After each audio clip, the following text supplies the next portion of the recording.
Que a paz seja convosco, meus irmãos, que Deus abençoe sua vida grandemente, em nome de Jesus. Vamos então para a nossa reta final de Gênesis.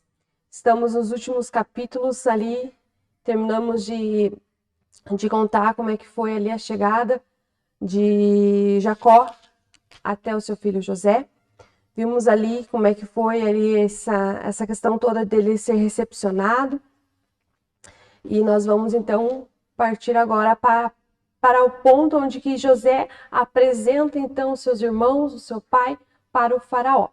Mas antes de a gente iniciar essa última parte do livro de Gênesis, eu queria estar orando com vocês para que o Senhor viesse realmente ministrar no nosso coração, como eu sempre falo, e que a nossa vida realmente seja impactada pela sua palavra, e que não seja somente um texto onde nós vemos só contexto histórico, mas sim seja um texto que nós possamos tirar ensinamentos para nós em todos os momentos. Amém?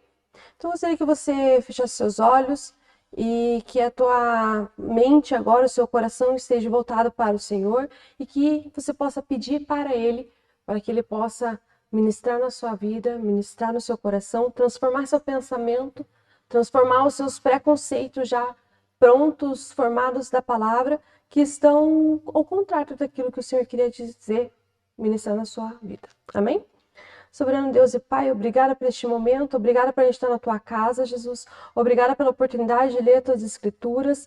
Pai, eu peço neste momento que o Teu Espírito Santo venha ministrar em nossas vidas, que nós possamos realmente aprender a Tua palavra, Pai amado, exatamente como o Senhor quis nos ensinar, ó Deus.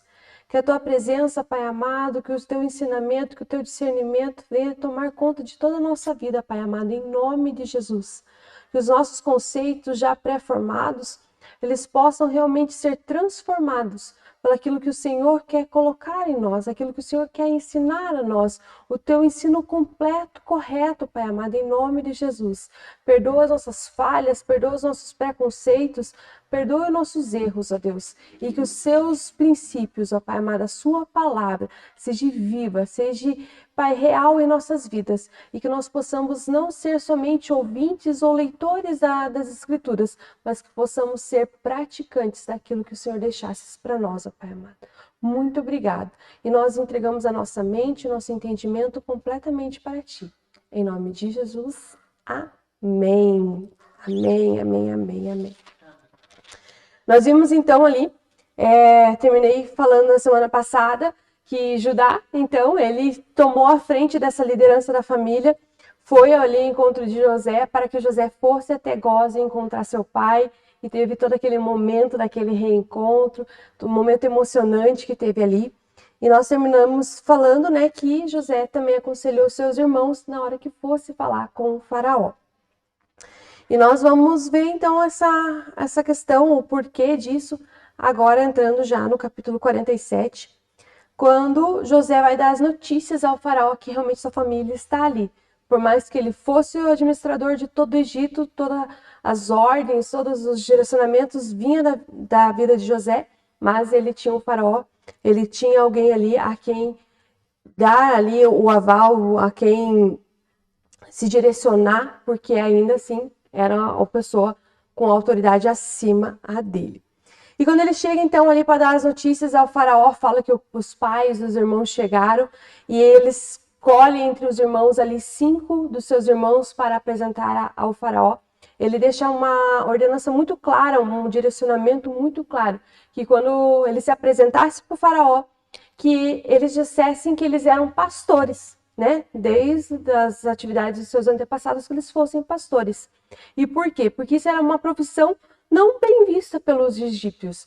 E isso também, né, daria ali uma estratégia muito tremenda que nós vamos ver um pouquinho mais para frente ali, o porquê José fez isso.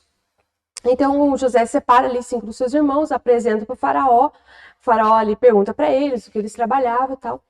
E eles são bem recepcionados ali naquele momento, inclusive ganha até uma oportunidade de trabalho, porque o faraó fala a José que se visse alguém dos seus irmãos ali que tivesse ali competências, né, que fosse o responsável pelos seus rebanhos ali, cuidasse ali dos animais ali do faraó.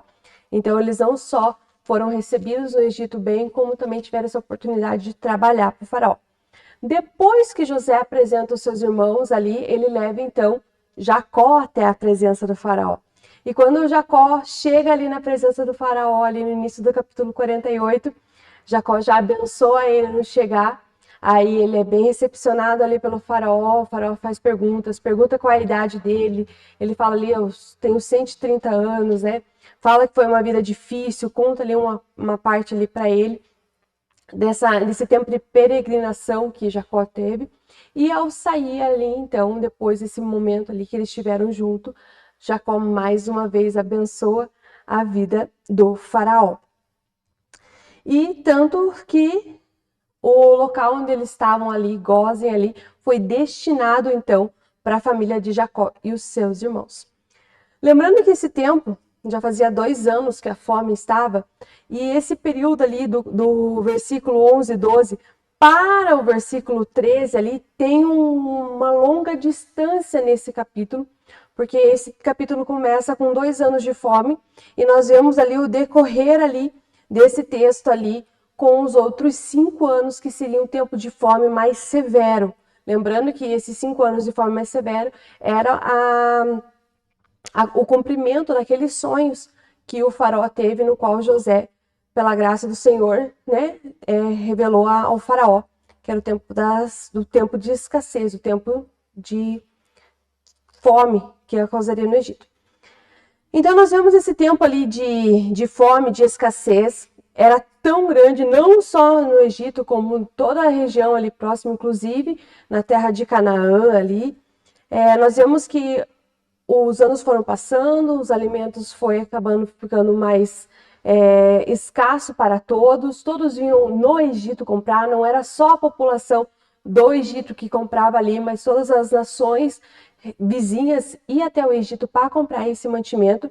Só que chegou um momento ali que os egípcios ali, os próprios moradores do Egito, acabou o dinheiro, acabou ali as suas fontes para comprar o mantimento.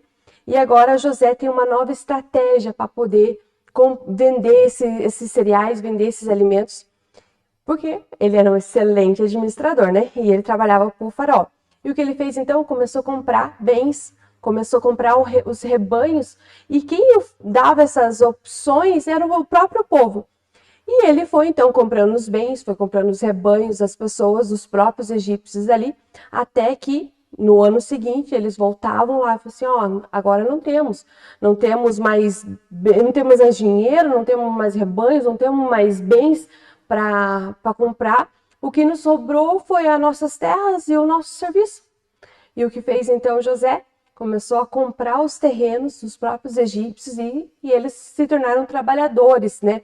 Algumas versões falam assim, se tornaram escravos do próprio faraó. Outras versões falam que eles se tornaram trabalhadores do próprio faraó. Mas a conclusão foi que agora faraó tinha o alimento, todos os bens do seu povo, todas as terras. Ele se tornou dono legítimo de todo o Egito ali, menos de dois locais. Quais eram? A terra dos sacerdotes e a terra de Gósen. Então, nós vemos ali toda essa estratégia de administração de José, que foi muito bem sucedida. E depois que isso tudo aconteceu, que eles venderam, né, que o povo egípcio vendeu suas terras, vendeu a sua mão de obra ali para o faraó, José ali ainda forneceu, né, para eles sementes, para que eles fizessem os plantios, e determinou então que agora tudo que eles colhessem, a quinta parte pertencia ao faraó. Então ali 2 vezes o dízimo, no caso, né, seria 20%, você distribuir essa porção, 20% de tudo que eles tinham agora era para pagamento do faraó. E assim, o decreto permaneceu até muito, muito tempo, né? A palavra diz que permanece até hoje. Hoje, atualmente, no tempo que nós estamos vivendo, o Egito já não é mais essa monarquia de faraós, é bem diferente. Então, hoje já não permanecem mais dessa forma que está, né, descrito na palavra de Deus, já mudou, né? Mas o tempo que foi escrito, né, lembrando que foi Moisés que escreveu, permanecia até então esse tempo de retorno de toda a plantação, desse retorno da quinta parte ali da produção para o faraó. E lembrando então que todo o povo ali de Jacó, todo o povo então hebreu ali, israelita, né? Até então, porque era de Israel, Israel, Jacó. Eles ficaram ali na região ali de Gósen, começaram a trabalhar ali, começaram a crescer e passou o tempo de fome e daí já vemos já mais um outro espaço longo de tempo, porque entre o capítulo 26 e o 27 já tem mais um espaço longo de tempo, porque quando Jacó chega, faltava 5 anos para acabar para acabar aquele período de escassez no Egito, né, para acabar a fome, e agora já fala ali que Jacó no 28 viveu 17 anos no Egito. Então já tinha se passado ali um bom tempo e Jacó e a sua família, eles foram multiplicando e foram crescendo naquele momento que eles estavam ali no Egito. E se aproximando então ali, a gente pode acompanhar a partir do versículo 29, se aproximando ali aquele tempo de enfermidade já de Jacó, como o texto nos diz, ele chama o seu filho, faz ele se aproximar dele ali, faz ele cumprir uma promessa, que é que ele não fosse sepultado no Egito, mas sim ele voltasse para a terra dele. E quando eu acho incrível que a palavra de Deus ela se completa, e se a gente voltar alguns estudos atrás, nós vamos lembrar que quando Abraão pede para o seu funcionário, o seu serviçal mais antigo, ir a buscar, né, Rebeca, que ele pede para colocar a mão debaixo da sua coxa e fazer um juramento, que ele não voltasse para onde ele estava sem a esposa, mas ele estaria livre daquele juramento se caso a moça não quisesse voltar, que é quando aquele funcionário vai buscar ali Rebeca para Isaac. E aqui acontece a mesma coisa, esse mesmo tipo de promessa. Ali, então, Jacó pede para que José se aproxime dele e coloque a sua mão debaixo da coxa e prometa que vai ser fiel àquele juramento, que é não ser sepultado no Egito, né? Que precisa ser sepultado aonde o antepassado dele está, aonde é lá na capela, na caverna de Macpela. Meu Deus do céu, vou terminar falando capela. Caverna de Macpela, lá próximo a Mamre, lá em Canaã. E ele pede então para José fazer essa promessa que ela vai levar o corpo dele para ser sepultado lá. José jura, né? E Jacó, então, umas versões diz que ele se aproxima ali do seu bordão, se apoia no seu bordão. Outras versões falam que ele se apoia na cama, mas, indiferente se apoia no bordão ou se apoia na cama, o importante é que o texto deixa muito claro que depois dessa promessa, ele adora o Senhor, ele louva o Senhor. Já entrando no 48 ali, a gente vê que depois de algum tempo ali, já de enfermidade avançada, Jacó, ele fica ruim, ele adoece, se enfraquece, e onde chega a resposta, então, a informação ali para José, que o seu pai está mal, e ele vai, então, ao encontro de Jacó, junto dos seus 2 filhos, junto de Manassés e Efraim.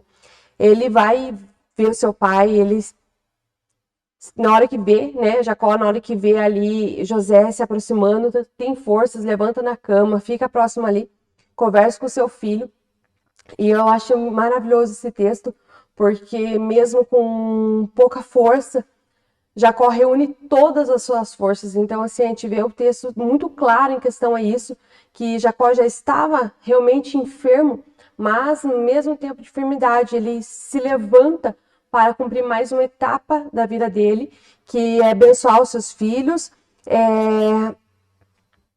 proclamar uma palavra ali profética na vida da sua família. Então a gente vê que todas essas forças que ele tem ali, ele se entrega naquele momento junto com José, Manassés e Efraim. E o que acontece neste momento? É um momento onde José, ele honra o seu pai e o seu pai adota os seus filhos. Agora José, ele não é só o filho ali de Jacó. Agora os seus filhos são filhos de Jacó, porque Jacó adota Manassés e Efraim como seus filhos. Inclusive ele fala assim, que agora ele adora, os seus filhos agora são meus, com o mesmo nível de autoridade, mesmo nível de de poder, de herança, mesmo nível, que Rúben e Simeão, que são os 2 primeiros filhos ali de Jacó. E naquele momento ele convoca ali os seus filhos para se aproximarem ali, chega próximo dele. José coloca seus filhos perante Jacó, e Jacó ainda, quando o texto fala, né, quem são esses, a gente tem que lembrar que Jacó já estava num tempo de enfermidade, já bem avançada, ele já estava com a vista já bem prejudicada, quase não enxergava mais, e José coloca os seus filhos de frente ali para Jacó abençoar, por ordem de inocência mesmo.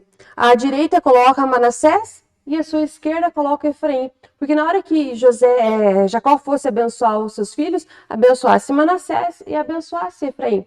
Mas Jacó não faz isso, pelo contrário, ele pega a sua mão direita, coloca sobre a cabeça de Efraim, cruza o braço e coloca a sua mão em cima da cabeça de Manassés.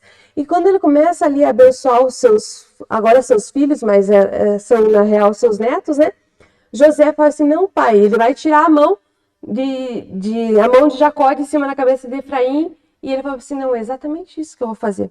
Aonde nós podemos acompanhar ali no finalzinho ali, a partir do versículo 14 ali, o finalzinho, que é quando Jacó fala, né?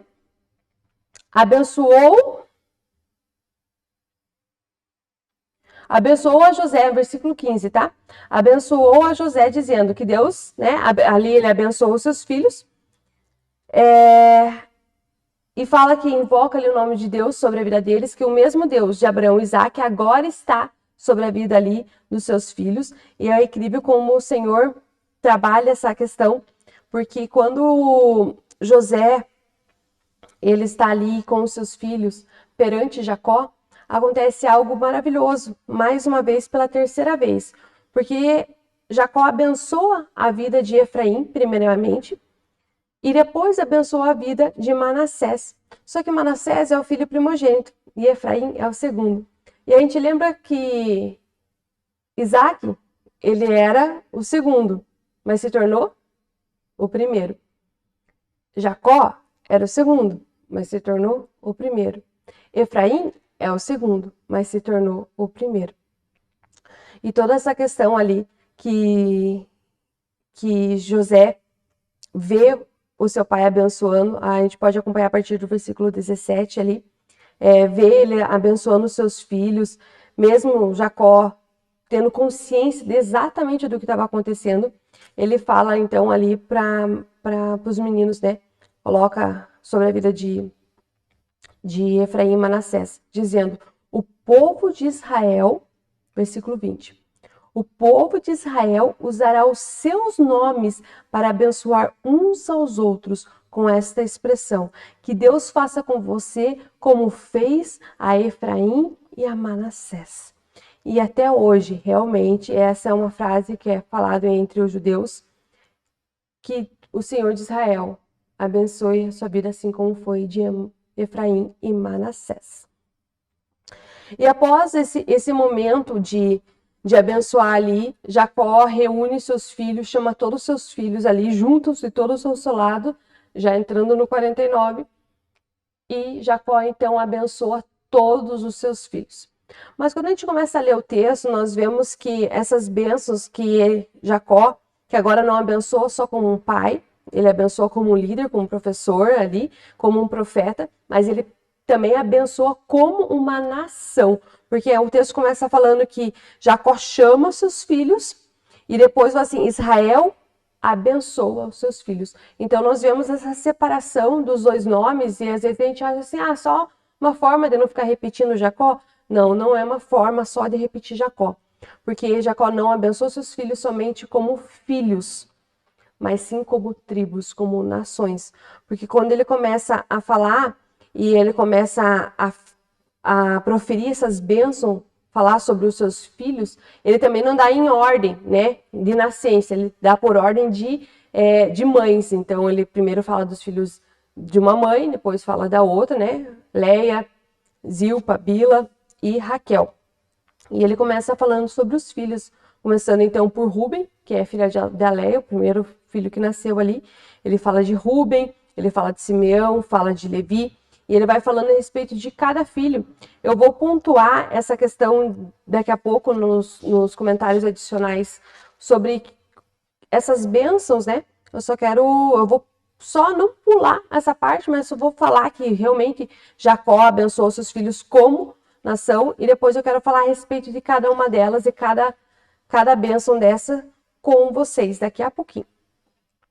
Então nós vemos que toda essa força que Jacó teve que se levantar e orar tanto por Manassés, para Efraim, e posteriormente reunir todos os seus filhos ali, e abençoar cada um deles, orar por cada um deles, ele realmente cumpre o seu papel, reitera o seu pedido a todos os filhos agora, que ele não quer, lembrando que ele está doente, está em um estado de enfermidade bem avançada, ele reitera aquele pedido que ele fez a José, de o seu corpo não ser sepultado ali no Egito. Agora ele pede para todos os filhos que façam essa promessa, que o corpo dele não seja sepultado no Egito, mas sim sepultado lá na caverna de Macpela, lá em sua terra. E ele então dá o seu último suspiro e vem a falecer. E ele dá todas essas instruções, né? E falece naquele momento.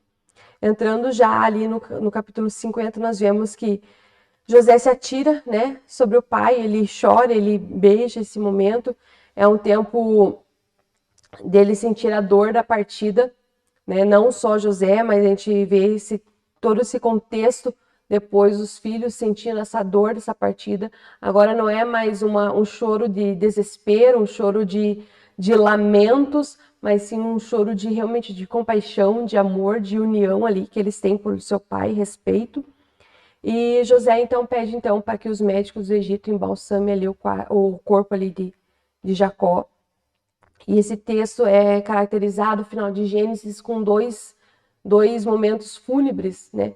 Tanto o momento fúnebre ali do início do texto, relatando toda a questão do funeral, toda essa corte funerária que teve para Jacó, como no final do capítulo termina também com o segundo funeral, que é a morte de José. Mas, voltando para o início do texto, eles então embalsamam ali o corpo ali de Jacó, e eles partem então, depois desse tempo de embalsamento, eles partem então em uma corte para a terra de Canaã. Ele tem ali o aval do faraó, José e todos os seus irmãos. Só não foi o rebanho e as crianças. Fora isso, todos os adultos acompanharam essa corte fúnebre até Canaã, para que a palavra que o Senhor falou, que ele retornaria, ele morreria nos braços do seu filho, mas ele retornaria para sua terra. Ali foi. Chegando ali, até gostaria de ver com vocês o versículo 10, porque quando eles estão chegando, com toda aquela comitiva, com todas aquelas carruagens, cavaleiros, porque não foram só a família, né? Foram os conselheiros do faraó acompanharam este momento ali, né? As autoridades da corte. Então não foi só os israelitas, só os hebreus que foram para lá. Foi também a corte do Egito acompanhou. Foi um momento de muita honra ali para Jacó. E nós podemos ver que chegando ali a ira da Etade, que é no versículo 10, eles pararam, né, em voz alta, começaram a chorar, lamentar em voz alta todo esse momento, né, fúnebre ali. Eles ficaram aguardando 7 dias este momento de luto. Muitos de nós, em algumas localidades do nosso país, nós falamos velório, né, que nós estamos ali naquele momento. Outros falam guardamento, mas ele guardou 7 dias aquele momento de pranto, de despedida, de partida, porque até então eles não vão mais ter este momento com o pai deles. E tem até um nome ficou como celebrando aquele momento, né, dos egípcios, que é aquele local. Ele foi chamado de Abel Misraim, é próximo ao Rio Jordão, e este local existe então, e ficou conhecido por este nome porque as pessoas, os cananeus que viviam naquela região, falaram assim, nossa, os egípcios estão chorando, né, por alguém. E eles até, nessa questão, teve essa honra do nome por Jacó, né? Então nós vemos toda essa questão que o Senhor cuidou de todos os detalhes na vida dele até o último. E ele não foi uma pessoa que foi sepultada de qualquer forma. Ele foi sepultado com honras e com uma corte, né, ali no seu velório. E vendo então, depois ali que o seu pai partiu, os seus irmãos ficaram ali ressabiados, acho que na cabeça deles, não só acho, como tenho certeza, porque o texto nos fala que eles ficaram com medo, assim, agora José vai se vingar da gente, né, que nosso pai partiu. Eles não têm coragem de chegar até José, mas eles mandam um conselheiro, mandam um mensageiro falar com José, que era o desejo do pai deles, mas na verdade eles estavam com medo mesmo que José derramasse sua ira agora que seu pai não estava mais vivo sobre a vida deles. E quando eles, né, têm a presença ali de José perante eles, eles são recepcionados de uma forma branda, de uma forma amorosa, com graça, com perdão, porque naquele momento realmente é um pedido de perdão real ali que é feito pelos irmãos. Tanto que ele fala no versículo 17, né? Peço que me perdoe os erros e os pecados dos seus irmãos. Na verdade, é eles que estão pedindo perdão, né, pelos seus erros. E José fala para eles não ter medo, né? Ele estaria no lugar de Deus, de condenar os seus irmãos. E eles são, então, ali naquele momento, abraçados pelo esse perdão, pela essa graça que é derramada na vida deles através de Deus. E é muito maravilhoso porque nós vemos todas as bênçãos que José pôde fornecer às outras pessoas através de Deus. Todo mundo viu os frutos de José, mas a intimidade de José era no secreto. E Deus abençoou ele em todos os momentos. E já no finalzinho, partindo para a nossa última parte, os últimos versículos ali de Gênesis, nós vemos que José permaneceu no Egito ali por muito tempo. Lembrando que quando Jacó morreu, José tinha 56 anos, tá? E ele acabou morrendo com 110 anos ali, então ele teve esse tempo todo para desfrutar, foram 54 anos ali desfrutando da bondade de Deus no Egito, da graça, porque ele viu até a terceira geração do seu filho, ali Efraim, então ele viu os seus netos, os seus bisnetos ali, viu sua família crescer, viu sua família prosperar naquele lugar, não só sua família, dos seus filhos físicos, mas dos seus irmãos ali. E ele desfrutou então dessas bênçãos do Senhor e ele veio falecer então com 110 anos e antes dele morrer ele pediu para que os seus irmãos levassem os ossos dele para a terra do seu pai, que ele não ficasse, quando eles fossem partir, que os ossos de José não ficasse no Egito, mas sim acompanhasse os seus irmãos, cumprindo mais uma palavra que antes de José, o último momento que José teve com Jacó falou a ele que ele retornaria para a sua terra, e assim foi. E nós vemos que ele foi embalsamado no último versículo e foi colocado no sarcófago. E já começamos o livro de Êxodo, dando já uma pincelada no que aconteceu nos últimos momentos de Gênesis, mas realmente aqui se encerra Gênesis, se encerra um tempo em que nós tivemos que conhecer toda essa história para que nós podemos entender o que aconteceu no Êxodo, entender o que aconteceu em Levítico, entender o que aconteceu lá em Joel, lá em Oséias, lá em Ageu, entender todo esse tempo, porque sei que foi extenso, foram meses que nós estamos aqui vendo Gênesis inteiro, são 50 capítulos, mas é que realmente a gente precisa entender todo esse contexto para que a gente possa entender o restante da palavra de Deus. E voltando a falar a respeito da pontuação que eu queria comentar com vocês, quando a gente está lá no capítulo 47, que José fala para os seus irmãos, fale, quando vocês se aproximarem ali, quando vocês se apresentarem para Faraó, fale que vocês são pastores, né? Pastores de ovelhas. Por quê? Porque isso não era uma religião, não era um ofício bem visto pela religião dos egípcios. Então não era algo ali com bons olhos. E tinha toda uma estratégia de José falar ali com seus irmãos para que falasse que eles realmente eram pastores de ovelha. Que eles não ia ser, né, ter essa convivência direta com os egípcios, porque como era um ofício não bem visto pela região egípcia, não era uma coisa não era bem isso, né? Eu não vou tentar falar porque ainda vou falar errado. Eles iam estar afastados. E a segunda intenção, então, que eles ficassem afastados do povo, era para que eles não tivessem esses casamentos com estrangeiros. Então, que eles permanecessem na sua real raiz ali, casamento entre eles, para que eles não tivessem essa contaminação, então, com a cultura e com a religião egípcia. Então, nós vemos essa estratégia de José a pedir para os seus irmãos, a falar para Faraó que eles eram pastores. Nós vemos que também nesse capítulo, que nesse tempo de fome severa, que ainda faltava 5 anos, onde nesses 5 anos o povo vendeu as suas terras para o faraó, a terra de Gósen, onde eles viviam, permaneceu com eles. E nós vemos o cuidado de Deus nesse tempo todo, nesse que eles estiveram lá, esse tempo de escassez, porque no tempo de fome severa em toda a terra ali que eles estavam, eles não faltaram mantimento. Eles foram sustentados. Eles foram sustentados todo esse tempo. A terra deles permaneceu deles o tempo todo.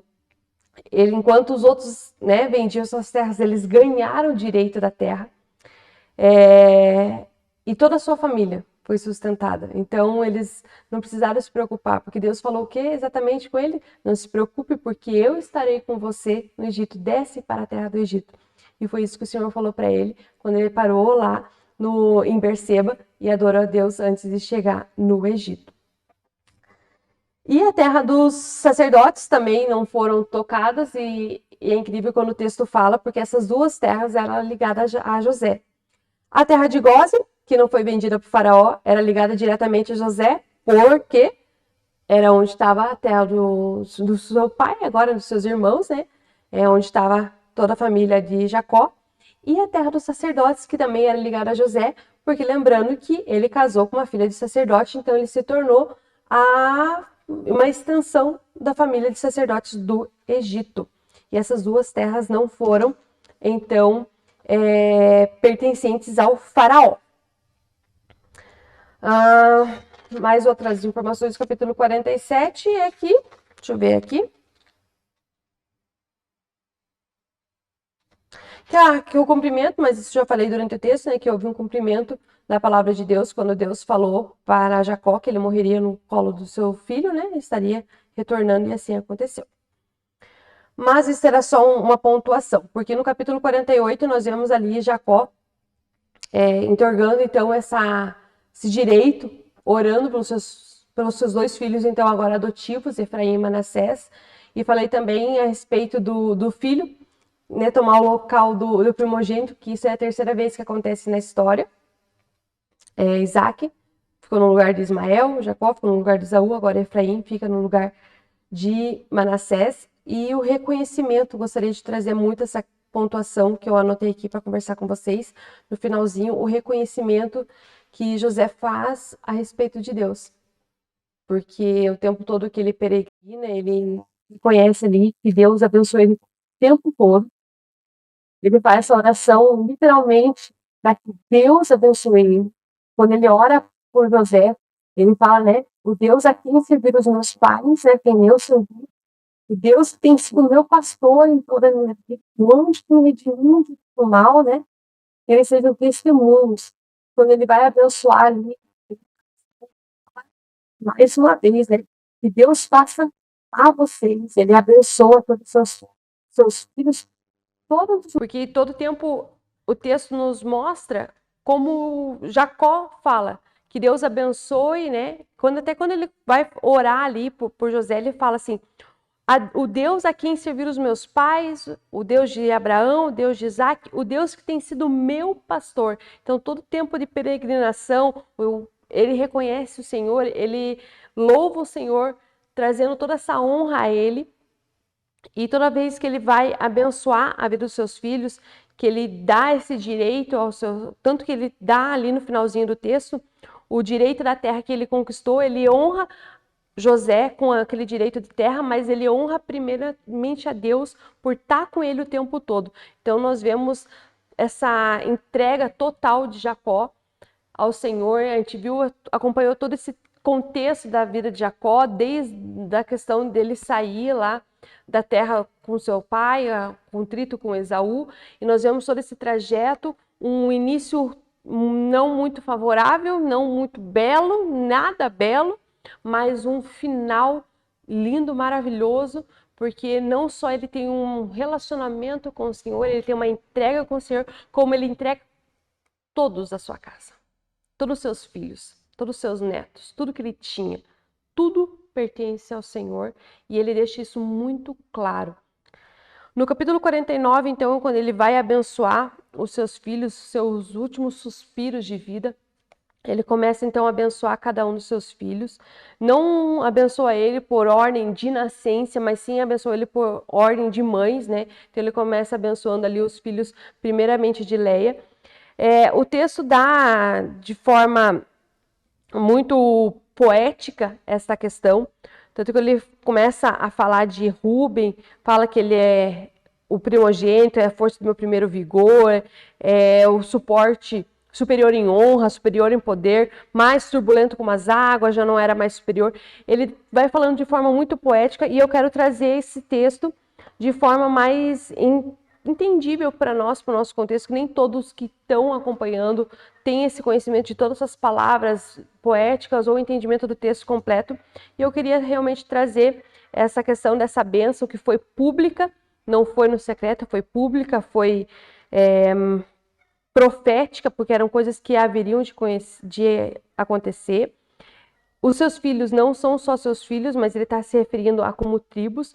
Então, quando ele começa a falar de Rúben, e se você quiser acompanhar no texto, está no capítulo 49, eu vou falar de forma resumida e com nossa linguagem mais simples aqui, para que fique entendimento de todos. Quando ele começa a falar de Rúben, ele fala então que Rúben é um homem que era o sinal do vigor de Jacó, mas ele perde o direito da sua primogenitura.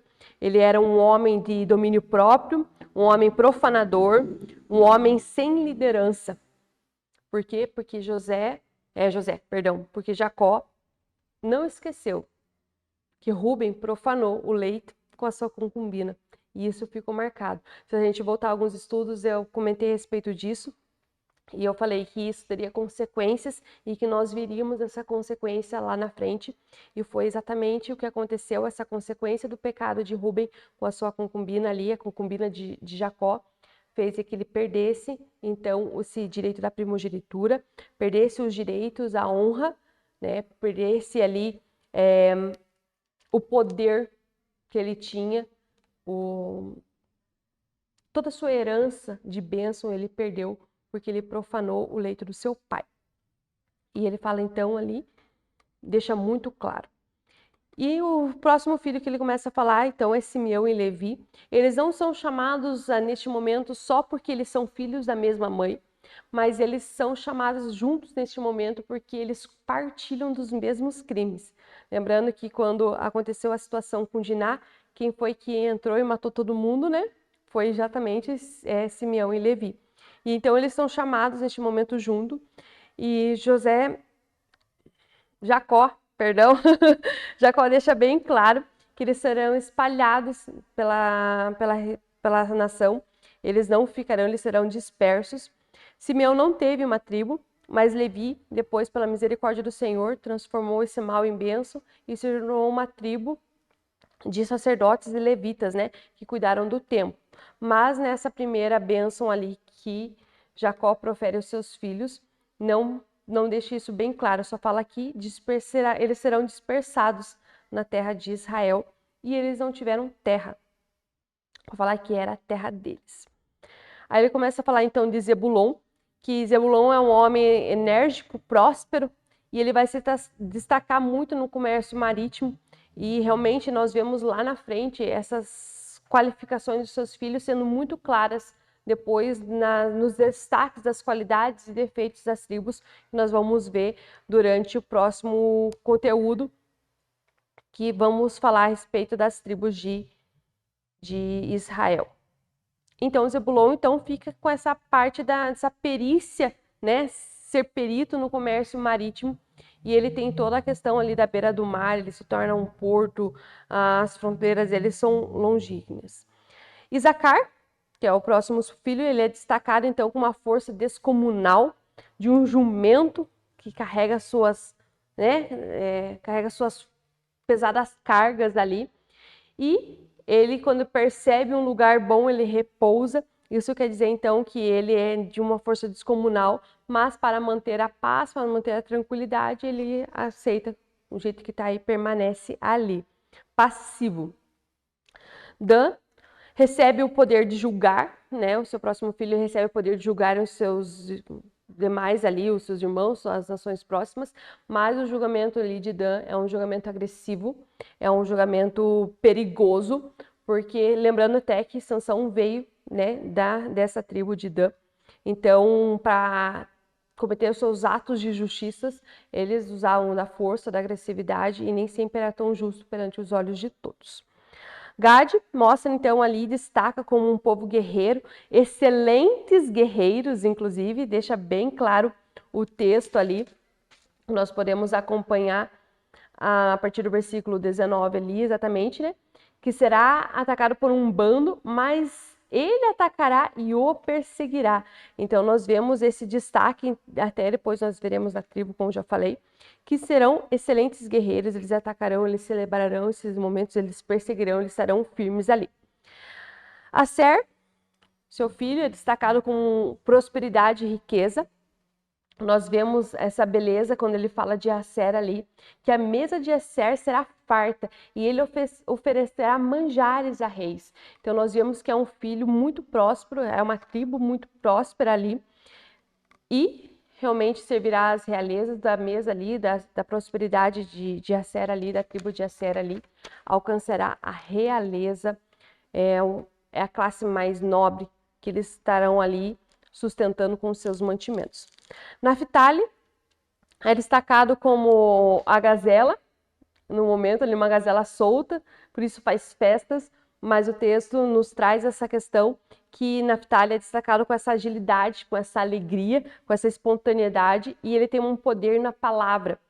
Depois nós vamos ver que ele se torna uma tribo, com essa ali deixa muito fechado esse entendimento, mas com um entendimento mais amplo, a gente vê que é uma tribo que tem não se prende a tradições, é realmente com um espírito livre, não se prende a muitas coisas, mas estavam ali depois como guerreiros, eles tiveram vitórias a respeito disso. Até nós acompanhamos isso depois na história de Davi, lá na frente.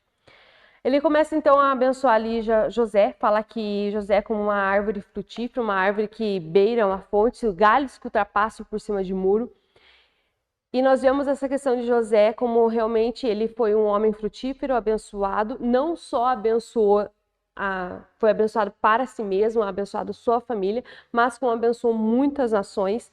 E isso fica muito claro quando ele vai proclamando todas essas bênçãos, né? As bênçãos das profundezas, bênçãos de fertilidade, bênçãos superiores, bênçãos dos mais antigos. Ele abençoa grandemente, então, a vida de José. E Benjamim, que também é abençoado como um guerreiro, como um conquistador e poderoso, que ele é comparado a um lobo, né? Que pela manhã devora a sua presa e de tarde divide os seus despojos. Nós vemos, então, ali como um guerreiro, conquistador, poderoso e que reparte, é generoso, então, com os demais. E no finalzinho do texto ali, então, Jacó reitera seu pedido de disputamento, como eu falei, tarefa concluída, suspirou e partiu para se encontrar, então, com os seus no mundo dos mortos. E como eu já falei no capítulo 50, que é um texto que é caracterizado por dois momentos fúnebres ali, por dois funerais, mas eu queria só deixar 3 tempos que finaliza esse capítulo de Gênesis, que é o tempo de chorar, o tempo de parar, de se culpar e o tempo de celebrar a vida.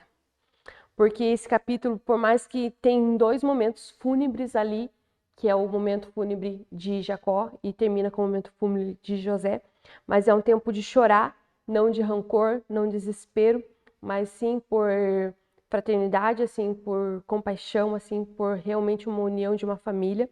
É tempo de parar de se culpar, porque os irmãos foram realmente tiveram aquele momento de pedido de perdão, mas eles foram alcançados pela graça, pela misericórdia, pelo perdão. Teve todo esse momento de reconciliação entre irmãos. E ainda eles, né, reiterou a palavra, José reiterou a palavra com eles, que sustentaria eles nesse tempo que eles estivessem lá. E um tempo de celebrar a vida. Porque antes de falar sobre o momento fúnebre da morte de José, fala muito claro que ele celebrou, ele viveu ali 54 anos celebrando com seus filhos, viu até a sua terceira geração ali, a terceira geração dos filhos de Efraim, que lembrando que Efraim era o mais novo dos seus filhos, né? E ele teve todo esse tempo, então, de celebrar a vida. E eu gostaria de estar encerrando esse tempo justamente nessa palavra de celebrar a vida de José. Não queria encerrar ele com a morte, mas sim celebrar este tempo. Hoje nós ainda estamos em tempo de buscar, enquanto nós podemos achar. Então, se você esteve conosco nesse tempo todo, nesse estudo de Gênesis, fica conosco até o final, até a gente chegar no livro de Malaquias, porque a gente vai tirar muitos pré-conceitos já formados no livro de Malaquias, mas celebre cada momento da sua vida. Tire proveito de cada momento da sua vida. E enquanto você pode achar, que você busque. Voltando só uma coisa aqui, porque eu pulei. Quando falou, eu pulei Judá, né? Então vou aqui consertar, porque na hora que eu falei, né, eu ia comentar uma frase de buscar enquanto nós podemos achar, pulei Judá. Então vamos voltar aqui só para mim falar de Judá, porque não posso deixar de falar isso, porque tem uma frase maravilhosa que era exatamente a frase que eu ia falar agora a respeito do nosso Senhor. E quando Jacó, então, voltando lá no 49, acontece, acontece, vindo de mim, acontece mesmo, quando Jacó está abençoando Judá, ele começa a falar que Judá será, que irá governar todos os seus irmãos, né? Dele procederá reis, ele desfrutará de riqueza, de bênçãos, de sabedoria, de reinado, mas ele fala uma frase ali que é muito maravilhosa, porque é algo que se cumpre. E algumas versões estão de forma diferente, mas ele fala que Judá será louvado pelos seus irmãos, ele triunfará sobre os inimigos, ele tem a aparência de um leão, lá no 9, 49:9, ele fala assim, ele tem a aparência de um leão, e depois ele se assenta com uma leoa, e quem é que tem coragem de acordá-lo?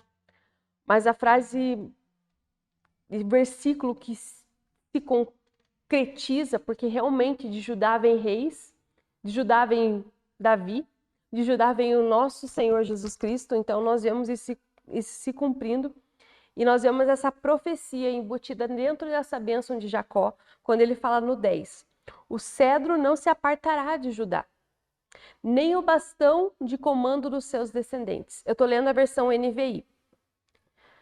E alguns dizem, até que venha a ele a Siló. Mas nessa versão, gostaria de... Se alguém tem essa versão aqui. Como está o teu, Aline? É NVI? A mesma versão? O teu tá como? Almeida, como está escrito o seu versículo? O 10, finalzinho do 10. Não se arrependerá de Judá, nem o bastão de entre seus pés, até que venha Siló. Até que venha Siló. Isso? Na versão NVI fala assim, até que venha aquele a quem ele pertence, e a ele as nações obedecerão. Então, existe os teólogos falam, né, e discutem entre si que há ali duas questões da palavra Siló, né, nesse texto. Porque fala assim, até que venha Siló, ou até que Siló venha. Algumas tradições diz que a palavra fala, até que venha aquele a quem pertence este tributo. E uma das traduções mais antigas do aramaico diz que Siló exatamente significa até que o Messias venha. E da onde veio o Messias? Da onde veio, qual é a raiz da tribo de Jesus? Judá. Tanto que Jesus é visto como o leão da tribo de Judá. E essa palavra que Jacó então proferiu, que o cedro não se apartará dele, nem o bastão do seu comando, dos seus descendentes, até que venha aquele a quem ele pertence e a ele as nações obedecerão. Ele está falando claramente, especificamente de Jesus Cristo. Então, se você é como eu e consegue ver Jesus do primeiro versículo da Bíblia até o último, glórias a Deus. Glórias a Deus que você consegue ter esse entendimento. E se você não consegue ver Jesus em vários pontos da palavra e fica preso nisso, peça que o Espírito Santo trabalhe na sua vida. Peça que o Espírito Santo trabalhe na sua mente, renove a sua mente e você consiga ver Jesus Cristo em tudo. Em tudo, em todas essas profecias, em todos os momentos, Jesus estava lá. E que era o que eu ia falar, né, até então, ore até que ele venha. E foi por causa da palavra venha que eu lembrei que não falei a respeito da bênção de Judá. E busque ele até que ele venha. E se encontramos então no próximo estudo. Que Deus te abençoe grandemente em nome de Jesus. Leia Êxodo. Eu não vou falar do texto completo, mas leia Êxodo.